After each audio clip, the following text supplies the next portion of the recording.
नमस्कार, मैं हूं आलोक गौड़ और आप देख रहे हैं चैनल न्यूज पर 24 घंटे 24 रिपोर्टर। 24 घंटे 24 रिपोर्टर में आपका स्वागत है। अपने इस खास बुलेटिन में हम लेकर आए हैं उत्तर प्रदेश की हर खबर, हर जिले से सीधी रिपोर्ट। जहां की खबर है HNN के रिपोर्टर वहीं से सीधे आप तक खबर लेकर आए हैं। देखिए रिपोर्ट। मुरादाबाद के कुंदरकी थाना प्रभारी हमवीर सिंह जादौन का एक वीडियो सोशल मीडिया पर वायरल हो रहा है। वायरल होते इस वीडियो में वे महिला सुरक्षा के मुद्दे पर बोलते हुए नजर आ रहे हैं। इस दौरान उन्होंने साफ तौर पर कहा है कि अगर कोई महिलाओं के साथ अमानवीय और अभद्र व्यवहार करेगा तो वे उसे नहीं बख्शेंगे और उसे घसीटते हुए सलाखों के पीछे डालेंगे। यानी कि अगर किसी ने भी महिलाओं के साथ गलत किया या बहन बेटी पर गलत निगाह रखी तो उसे वे नहीं बख्शेंगे और उसे वे सलाखों तक पहुंचाएंगे। जिसके बाद उनके इस बयान की सोशल मीडिया पर लोग काफी प्रशंसा कर रहे हैं। वहीं जन चौपाल के दौरान दिए गए उनके इस बयान को लेकर वहां के लोग, वहां की ग्रामीण जनता ने भी उनकी काफी प्रशंसा की और तालियों के साथ उनका स्वागत किया। कैमरा पर्सन तरुण शर्मा के साथ सपना वर्मा, मुरादाबाद। राजधानी लखनऊ से बड़ी खबर। अब प्रदेश की अदालतों होगी और ज्यादा सुरक्षित। योगी सरकार ने यूपी स्पेशल सिक्योरिटी फोर्स की खास वाहिनी बनाने का फैसला लिया है।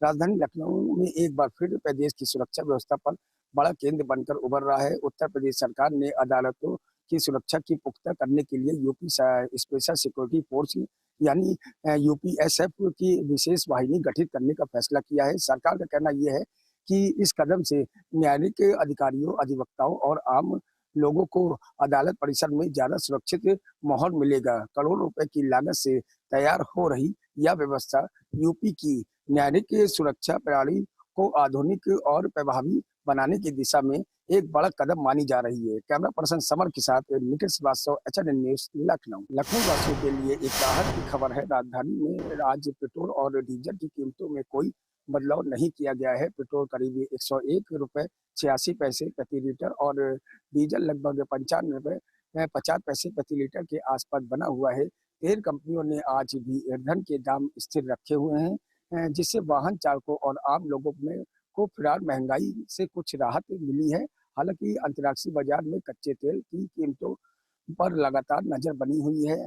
ऐसे में आने वाले दिनों में ईंधन की कीमतों में बदलाव की संभावना से इनकार नहीं किया जा सकता है। फिलहाल लखनऊ में पेट्रोल और डीजल के दाम स्थिर हैं और उपभोक्ताओं को किसी अतिरिक्त बोझ का सामना नहीं करना पड़ रहा है। कैमरा पर्सन समर के साथ निखिल श्रीवास्तव, HNN न्यूज, लखनऊ। नोएडा के अंदर एक बार फिर साइबर ठगी का मामला सामने आया। आपको बता दें कि नोएडा में एक युवक के द्वारा एक ऐप के माध्यम से 8 लाख रुपए की धनराशि सोने के नाम पर इन्वेस्टमेंट करने के लिए उसने जमा की और जब उस धनराशि को निकालने की कोशिश की तो उसे पता चला कि वो साइबर ठगी का शिकार हो गया है। जी हाँ, इस मामले में साइबर ठगों के द्वारा एक युवक को अज्ञात मैसेज करके एक ऐप का लिंक भेजा और उस ऐप के माध्यम से कुछ पैसे इन्वेस्टमेंट कराए कि आपको जो पैसे हैं वो शेयर मार्केट में सोने पे लगाए जा रहे हैं, गोल्ड पे लगाए जा रहे हैं। यानी कि तो सोने पे पैसे लगाने पे बोला गया कि आपको इसका 40% का मुनाफा मिलेगा।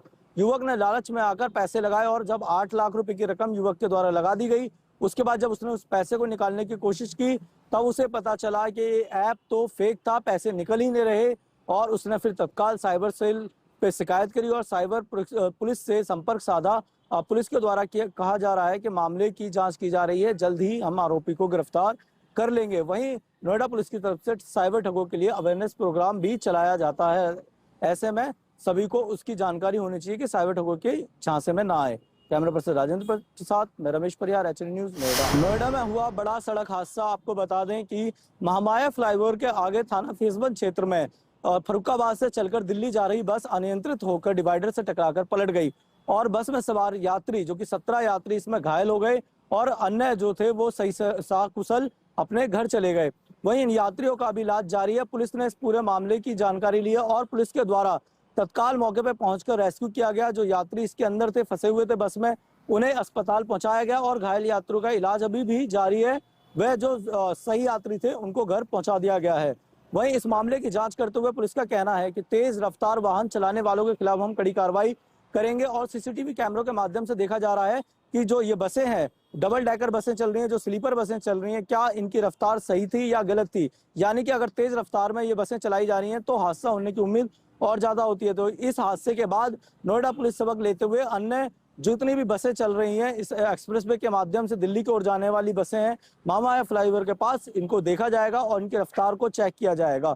वहीं इस पूरे हादसे पर शासन प्रशासन की तरफ से कहा गया है कि बड़ी जनहानि होने से बच गई है, हादसा छोटे में ही निपट गया। कैमरा पर्सन राजेंद्र के साथ मेरा रमेश परियार, HN न्यूज, नोएडा। आगामी त्योहारों को लेकर कानून व्यवस्था चुस्त दुरुस्त रह सके, इसको लेकर आज लखीमपुर खीरी में IG जोन लखनऊ S किरण लखीमपुर खीरी पहुंचे हैं और कानून व्यवस्था का जायजा लिया है। आपको बता दें कि पुलिस के अधिकारियों के संग बैठक की है और आवश्यक दिशा निर्देश दिए हैं। आपको बता दें कि पत्रकारों के संग भी पुलिस लाइन में प्रेस वार्ता की है। आपको पुलिस के अधिकारियों के संग जो बैठक की गई है उसमें आवश्यक दिशा निर्देश दिए गए हैं, चाहे महिला संबंधी अपराधों को लेकर या लंबित विवेचनाओं को लेकर। आपको बता दें कि लंबित विवेचनाओं को में तेजी लाने के भी लिए निर्देश दिए गए। इसके अलावा अन्य तमाम आवश्यक दिशा निर्देश IG रेंज लखनऊ की तरफ से दिए गए हैं। HN 24x7 के लिए शहनवाज गौरी, लखीमपुर खीरी। बदायूं में एक फूड पॉइजनिंग का मामला निकलकर सामने आया है, जहां बच्चों सहित 15 लोग फूड पॉइजनिंग का शिकार हो जाते हैं। आनंद फानन में सभी को एक निजी अस्पताल में भर्ती कराया जाता है, जहां उनका इलाज चल रहा है। पूरा मामला जनपद बदायूं के बिसौली कोतवाली क्षेत्र का है, जहां बेटी की विदाई के दौरान फूड पॉइजनिंग का शिकार बच्चों सहित 15 लोग हो जाते हैं। आनंद फानन में सभी को निजी अस्पताल में भर्ती कराया जाता है, जहां उनका इलाज चल रहा है। वहीं पीड़ित पिता का आरोप है कि निजी एक दुकानदार से सामान खरीदा था, जिसकी वजह से लोगों की ये तबीयत खराब हुई है। और वहीं पीड़ित पिता ने थाने पर शिकायती पत्र देकर न्याय की गुहार लगाई है। HN न्यूज के लिए मैं न्याजी खान, बदायूं। पुलिस को वाहन चोरी के मामले में बड़ी कामयाबी हाथ लगी है। बताते चले कि चौपन पुलिस और बीजपुर पुलिस ने अलग अलग मामलों में कार्रवाई करते हुए 2 शातिर वाहन चोरों को गिरफ्तार किया है, जिनके कब्जे और निशानदेही से कुल चोरी की 8 मोटरसाइकिलें बरामद की गई हैं। अभियुक्तों के कब्जे से चोरी की गई मोटरसाइकिलों में अपाची और अपाची RTR सहित हीरो होंडा स्प्लेंडर और होंडा और ड्रीम योगा जैसी मोटरसाइकिलें भी शामिल है। बताते चले कि चौपन पुलिस ने चेकिंग के दौरान डाला वैष्णो मंदिर के पास से एक युवक को बिना नंबर प्लेट की अपाची वाहन के साथ पकड़ा और पूछताछ की, जिसकी निशानदेही पर खंडहर युक्त मकान से 3 और अपाची मोटरसाइकिलें बरामद की गई हैं। वहीं बीजपुर थाना पुलिस ने यूपी MP के बॉर्डर पर एक शातिर वाहन चोर को गिरफ्तार किया और पूछताछ के आधार पर उसके कब्जे से कुल 4 मोटरसाइकिलें बरामद की। पुलिस के अनुसार चोरी की गई वाहनों में जो शातिर चोर था वो पहले से ही हिस्ट्री शीटर अपराधी है और उसके खिलाफ पहले से कई की जमीन को लेकर हुआ विवाद ने ले लिया खूनी संघर्ष का रूप। वहीं महिलाओं में चले जमकर लाठी डंडे ईंट और पत्थर, जिसका वीडियो सोशल मीडिया पर हुआ तेजी से वायरल। ये वायरल वीडियो जनपद बदायूं की दातागंज कोतवाली क्षेत्र के नूरपुर गांव का बताया जाता है, जहां गूड़े की जमीन को लेकर विवाद बातों ही बातों में इतना बढ़ गया कि उसने हिंसक एक रूप ले लिया। तस्वीरों में साफ तौर पर देखा जा सकता है किस तरीके से महिलाएं एक दूसरे के ऊपर लाठियां भानती हुई नजर आ रही हैं। इस संबंध में पुलिस का कहना है कि प्रार्थना पत्र आ गया है, जो लोग घायल हैं उनको अस्पताल में भर्ती कराया है और कार्रवाई की जा रही है। HN न्यूज के लिए मैं न्याजी खान, बदायूं। अलीगढ़ के थाना कौरसी क्षेत्र के बकार हॉस्पिटल का मामला सामने आया है, जहां पर एक महिला की मौत के बाद उसके परिजनों ने हंगामा काटा है। इनके द्वारा बताया गया है कि हॉस्पिटल में डॉक्टरों की लापरवाही से महिला की मौत हुई है, जिसमें सीधे तौर पर परिजनों का कहना है कि जो शुगर हाई लेवल पे हो गई थी उसके बावजूद भी उनको ऑपरेट किया गया और जिसके बाद उनकी मौत हो गई। लगातार जिस तरीके से घटनाएं सामने आ रही हैं उससे कहीं ना कहीं डॉक्टरों की लापरवाही सामने आ रही है और जिस तरीके से घटना हुई है उसमें परिवार पूरी तरीके से हॉस्पिटल को दोषी मान रहा है। इस मामले में परिवार द्वारा बताया गया कि जो शव है सब हॉस्पिटल द्वारा नहीं दिया जा रहा है, जिसको लेकर लगातार परिवार उसकी मांग कर रहा है और डिमांड करते हुए अधिकारियों पे भी सूचना दी गई है। अब देखने वाली बात रहेगी कि इस मामले में किस तरह की कार्रवाई सामने आती है। मैं जितेन गुप्ता, एचएन न्यूज़ के लिए अलीगढ़ से।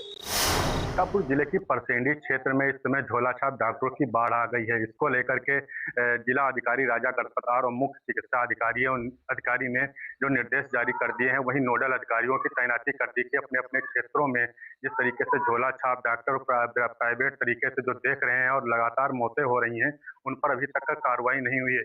आपको बता दें कि सीतापुर जिले के जो विकासखंड परसेंडी से लेकर के सीतापुर, लहरपुर, हरगांव जैसे कई क्षेत्रों में जो है हजारों की संख्या में झोलाछाप डॉक्टर बैठे हुए। नोडल अधिकारी की तैनाती करने के बाद फिर इस तरीके से कोई कार्रवाई ना होना, कहीं ना कहीं स्वास्थ्य विभाग की एक बड़ी लापरवाही देखने को मिल रही है। लगातार शिकायतों के बाद भी जिला अधिकारी राजा गढ़पतार सीएससी क्षेत्र में और अन्य क्षेत्रों में छापेमारी कर रही हैं और लोगों के ऊपर कार्रवाई भी कर रहे हैं। इसके बावजूद भी स्वास्थ्य विभाग अधिकतर मौन बना हुआ है। देखने वाली बात होगी कि जिस तरीके से भ्रष्टाचार हो या फिर शिकायतों का अंबार जिस तरीके से लगा हुआ है, उस पर जिला अधिकारी राजा गढ़पतार लगातार कार्रवाई कर रहे हैं, लेकिन विभाग जिस तरीके से कार्रवाई नहीं कर रहा, उस पर भी एक सवालिया निशान खड़े हो गए हैं। कैमरा पर्सन एहसान के साथ अजय सिंह, एचएन न्यूज़, सीतापुर। सीतापुर जिले के विकासखंड सकरन की ग्राम पंचायत कटैया उमरा खुर्द की वहां के जो विकास कार्य को लेकर के फिर ग्रामीणों ने सवाल खड़े कर दिए हैं। बताया जा रहा है कि प्राथमिक विद्यालय जाने वाले संपर्क मार्ग पर जो है प्रधान और पंचायत सचिव की मिली भगत से जो है वहां पर जो है पीला ईंट लगा करके निर्माण कार्य कराया जा रहा है। लगातार शिकायत करने के बाद भी अधिकारी इस मामले को संज्ञान में नहीं ले रहे हैं। वहीं इस मामले को लेकर के जो मुख्य विकास अधिकारी हैं डॉक्टर दीक्षा जोशी, उनसे बात की गई तो उन्होंने साफ तौर से यही बताया है कि मामला संज्ञान में आया है, इसकी जांच करा करके दोषियों पर कार्रवाई करेंगे। लेकिन हाल ही में जिस तरीके से विकास कार्यों को लेकर ग्रामीणों ने बार बार शिकायत की है और उस पर जी अभी तक कोई कार्रवाई ना होना कहीं ना कहीं संदेश के घेरे में आता है। वहीं ग्रामीणों ने आरोप से यही लगाया है कि प्रधान और पंचायत सचिव की दबाएंगे के चलते वहां पर विकास कार्यों में बड़ा भ्रष्टाचार देखने को मिला है। कैमरा पर्सन एहसान के साथ अजय सिंह, एचएन न्यूज़, सीतापुर। यहां वक्त हो चला है छोटे से ब्रेक का, खबरें और भी हैं, जल्द लौटेंगे।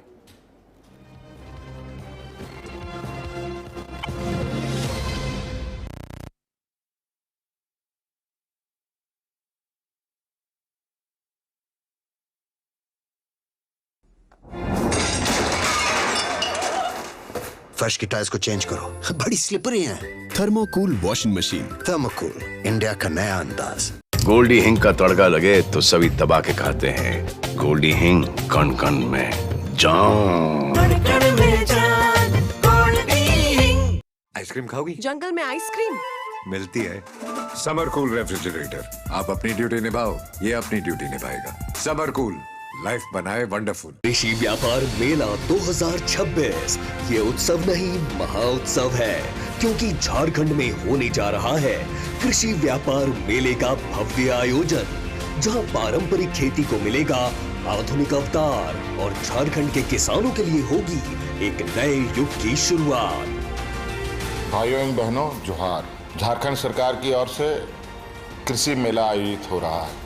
सरकार का यह प्रगतिशील सोच ये मेले में दिखेगा। मैं कृषि से जुड़े सभी उद्योगों को, इकाइयों को और निर्यात करने वाले लोगों को आग्रह करता हूँ, निमंत्रण देता हूँ कि आप सब लोग इस मेले में उपस्थित हों। धन्यवाद, जोहार। इस 3 दिवसीय कृषि व्यापार मेले का हिस्सा बने और देखें झारखंड के कृषि उद्योग की बदलती तस्वीर। 16, 17 और 18 जून को रांची के मोराबादी मैदान में कृषि व्यापार मेला 2026। चाहे कितनी ही मुश्किल रास्ते पर चलना हो, मजबूत कदमों से हर जंग जीती जा सकती है। और ऐसे मजबूत कदमों के लिए आपको चाहिए doctor Ortho acupressure slippers and shoes. Doctor Ortho celebrates the release of governor on 12 जून।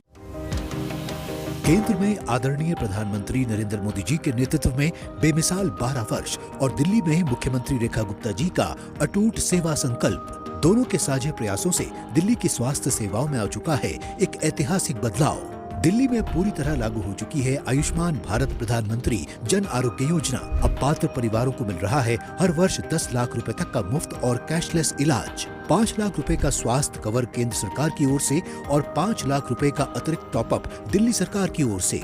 यही नहीं, 70 वर्ष या उससे अधिक आयु के वरिष्ठ नागरिकों को भी आयुष्मान वय वंदन योजना का लाभ मिल रहा है, जिससे उन्हें भी 10 लाख रुपए तक की स्वास्थ्य सुरक्षा प्राप्त हो रही है। दिल्ली के सैकड़ों सरकारी और निजी अस्पतालों में अब इलाज हो रहा है आसान, कैशलेस और सुलभ। प्रधानमंत्री नरेंद्र मोदी जी के विजन और मुख्यमंत्री रेखा गुप्ता जी के समर्पण से और अधिक स्वस्थ बन रही है हमारी दिल्ली। स्वस्थ दिल्ली, सशक्त दिल्ली। चाहे कितनी ही मुश्किल रास्ते पर चलना हो, मजबूत कदमों से हर जंग जीती जा सकती है। और ऐसे मजबूत कदमों के लिए आपको चाहिए doctor Ortho acupressure slippers and shoes, जो आपको हर पल देते हैं एक नई एनर्जी, मजबूती और दर्द से पूरी आजादी। डॉक्टर ऑर्थो, अब दर्द भी घुटने टेकेगा। Doctor Ortho celebrates the release of governor on 12th June।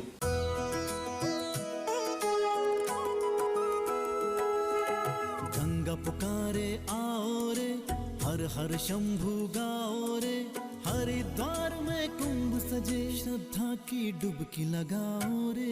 हर हर गंगे गंगे, हर हर गंगे, भस्म रमाए साधु चल रहे, गूंजे शिव के नाम। गंग किनारे दिव्य अलौकिक ओजस पूरा धाम, युगों युगों का पर्व ये पावन मिलकर सभी मनाओ रे। हरिद्वार में कुंभ सजे, श्रद्धा की डुबकी लगाओ रे। हर हर गंगे गंगे, हर हर गंगे। 14 जनवरी 2027 से हरिद्वार में सजेगा आस्था, अध्यात्म और सनातन चेतना का विराट संगम। आइए इस दिव्य महापर्व के साक्षी बने।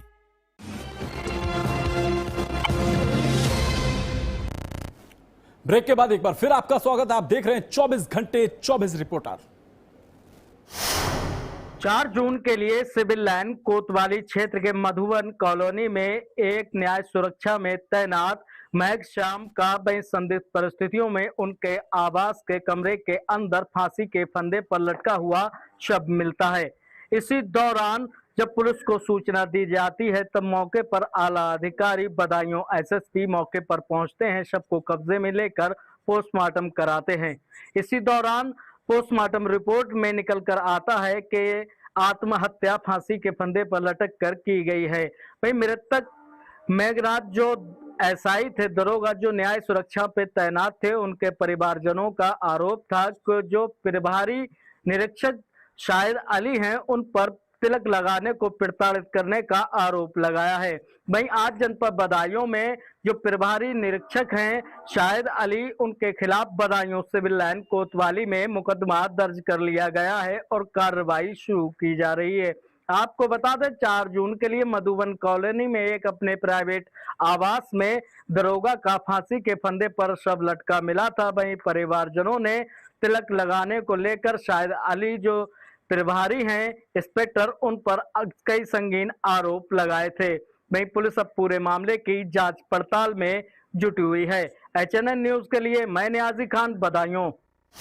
उन्नाव के बांगरमऊ में साधु बाबा मिलनदास हत्याकांड को लेकर जन आक्रोश लगातार बढ़ता नजर आ रहा है। इसी कड़ी में विश्व हिंदू परिषद के नेतृत्व में सैकड़ों लोगों ने कैंडल मार्च निकालकर हत्यारों के खिलाफ कड़ी कार्रवाई की मांग की है। हाथों में मोमबत्तियां और जस्टिस फॉर बाबा मिलनदास के पोस्टर लेकर लोगों ने पैदल मार्च किया और आरोपियों को फांसी देने की मांग की है। प्रदर्शन में जनप्रतिनिधि, व्यापारी वर्ग, विभिन्न सामाजिक संगठन के लोग भी शामिल रहे। प्रदर्शनकारियों का कहना है कि पुलिस ने अब तक 3 आरोपियों को गिरफ्तार किया है, लेकिन मुख्य आरोपी समेत अन्य नामजद अभियुक्त अभी भी गिरफ्त से बाहर हैं, जिसको लेकर लोगों में नाराजगी बढ़ रही है। विश्व हिंदू परिषद ने मामले में तुरंत कार्रवाई और सभी आरोपियों की जल्द गिरफ्तारी की मांग की है। सीतापुर जिले के विकास खंड सकरन की ग्राम पंचायत कटैया उमराकुट की वहां के जो विकास कार्य को लेकर के फिर ग्रामीणों ने सवाल खड़े कर दिए हैं। बताया जा रहा है कि प्राथमिक विद्यालय जाने वाले संपर्क मार्ग पर जो है प्रधान और पंचायत सचिव की मिली भगत से जो है वहां पर जो है पीला ईंट लगा करके निर्माण कार्य कराया जा रहा है।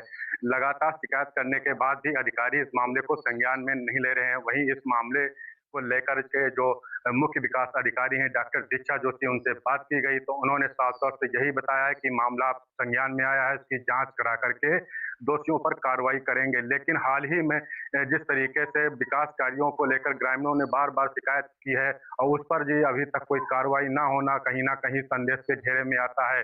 वहीं ग्रामीणों ने आरोप सीधे से यही लगाया है कि प्रधान और पंचायत सचिव की दबाएंगे के चलते वहां पर विकास कार्यों में बड़ा भ्रष्टाचार देखने को मिला है। कैमरा पर्सन एहसान के साथ अजय सिंह, एचएनएन न्यूज़, सीतापुर। अलीगढ़ के थाना रोरावर क्षेत्र के मरगट वाली गली का मामले सामने आया है, जहां की रहने वाली एक महिला द्वारा आज एसएसपी अलीगढ़ को एक शिकायती पत्र दिया गया है, जिसमें उसके द्वारा बताया गया कि उसके पड़ोस में के मकान में जिस्म फरोशी का धंधा फल फूल रहा है, जो कि एक लंबे समय से चल रहा है। इस मामले को जब उसके जो परिवार है उस शिकायत करने वाले द्वारा कई बार टोका गया इस मामले को लेकर, तो उसके साथ कल देर रात उसके साथ मारपीट कर दी, उसके परिवार के साथ बदसलूकी की गई और अभद्रता की गई, जिसके चलते आज जो परिवार पीड़ित परिवार है वो आज एसएसपी ऑफिस पहुंचा और न्याय की गुहार लगाई है। जो आरोपी हैं उनकी गिरफ्तारी की डिमांड की गई है। अब देखने वाली बात रहेगी इस मामले में अलीगढ़ पुलिस द्वारा किस तरह की कार्रवाई की जाती है और कब तक आरोपी की गिरफ्तारी की जाती है। मैं जितेंद्र गुप्ता, एचएन न्यूज़ के लिए अलीगढ़ से। भारत सरकार के 12 वर्ष पूरे होने के बाद वहीं आज जनपद बदायूं में उत्तर प्रदेश सरकार के मंत्री अरुण कुमार सक्सेना, जो बदायूं के प्रभारी मंत्री हैं, उन्होंने आज एक प्रेस कॉन्फ्रेंस की और उसमें भारत सरकार के 12 वर्ष पूरे होने पर मोदी सरकार की जन कल्याण योजनाओं के बारे में बाखूबी बताया। जिधर एक और प्रधानमंत्री ने एक पेड़ मां के नाम लगाने की बात कही थी और जो पौधे सूख चुके हैं पुनः उन्हें दोबारा लगाने की बात प्रभारी मंत्री अरुण कुमार सक्सेना ने कही है। वहीं मेडिकल कॉलेज जो जनपद बदायूं पर जर्जर हालत में बना हुआ है, सुचारू रूप से ठीक से नहीं चल पा रहा है, उसको लेकर उन्होंने कहा कि मैं जाकर वहां देखूंगा और कार्रवाई करने की बात है तो मैं उस पर भी कार्रवाई करूंगा। वहीं देश के 12 वर्ष पूरे होने पर भारत सरकार के उन्होंने प्रेस कॉन्फ्रेंस की और वहीं सरकार की जन कल्याण योजनाओं के बारे में बताया। एचएनएन न्यूज़ के लिए मैं नियाजी खान, बदायूं। संगम नगरी प्रयागराज में युवाओं को सनातन से जुड़ते हुए तो आपने देखा होगा, लेकिन आदि कैलाश की यात्रा, दुर्गम यात्रा को युवा इस समय कर रहे हैं। संगम नगरी प्रयागराज के 10 युवाओं ने इस यात्रा को किया है। उनमें से हमारे साथ निलय शुक्ला हैं, जो कि 10वें यात्री हैं। अभी तक इस यात्रा को लगातार लोग करते आए हैं और इस कठिन और दुर्गम यात्रा को करने में बहुत दिक्कतों का सामना करना पड़ता है, लेकिन निलय ने किस तरह से यात्रा की, किस तरह से उस मुकाम तक पहुंचे और दर्शन करके सकुशल वापस आए और हमको वो इंटरव्यू दे रहे हैं। स्वागत है आपका निलय, किस तरह की यात्रा रही आपकी? जी नमस्कार। यात्रा काफी आनंदमयी रही, प्रभु की कृपा रही, गुरुजनों का आशीर्वाद और आप लोग का स्नेह रहा, तो यात्रा सकुशल संपन्न हुई। तो लगभग 8 दिवस की यात्रा थी, 31 मई से 8 जून तक। तो इस यात्रा में कहाँ पे आपका पड़ाव रहा, क्या क्या किया आपने बताएं? अगर एक सीक्वेंस में चलें तो सबसे पहले कैंची धाम में श्री नीम करोली बाबा के दर्शन प्राप्त करने के बाद कसार देवी मंदिर, जो कि इस पूरे विश्व में एक पर्टिकुलर फोर्स है, मैग्नेटिक फोर्स की टाइप है, उसमें नंबर 1 पे आता है, उसको वहां प्रणाम करने के बाद गुलू देवता, जो कि न्याय के देवता कहे जाते हैं, माँ कोटगिरी देवी मंदिर, जो कि पाखु देवी मंदिर नाम से प्रसिद्ध है, जो कि न्याय की देवी कही जाती हैं, उनके दर्शन करने के बाद आदि कैलाश के दर्शन किए। लिपू लेक से बाबा कैलाश मानसरोवर के भी दर्शन करने का प्लान था, बट वेदर ऐसा हुआ और लैंडस्लाइडिंग शुरू हो गई हल्की, जिस कारण उसको कैंसिल हो गया। वहां से उतरने के दौरान एक और शक्तिपीठ, जो कि हाट कालिका देवी शक्तिपीठ है, उसके भी दर्शन किए। वहां प्रणाम करने के बाद पाताल भुवनेश्वर मंदिर है, जमीन से तकरीबन 90 फीट नीचे है, वहां उतर कर जंजीरों के माध्यम से जंजीर पकड़ के उतर के उस वहां पे चारों धाम की आकृतियां बनी हुई हैं, देवादिदेव महादेव की आकृति है, माँ भगवती की आकृति है, उन सभी को प्रणाम किया, कल्पवृक्ष को प्रणाम किया जो उसका रूप है, और फिर वहां से प्रयागराज की ओर आगमन हुआ। आगमन के दौरान रास्ते में गोला गोकर्णनाथ मंदिर पड़ता है, प्रदेश का हमारी सबसे ऐतिहासिक पौराणिक मंदिर है, भगवान शंकर का, बहराइच जनपद में है, लखीमपुर खीरी में, वहां पर प्रणाम किया और फिर आज तीर्थराज प्रयागराज में। धीरज कुमार के साथ आलोक मालवी, एचएनएन न्यूज़, प्रयागराज। फिलहाल मेरे साथ इतना ही। सिर्फ देश और दुनिया की खबर देखने के लिए आप देखते रहिए एचएनएन न्यूज़।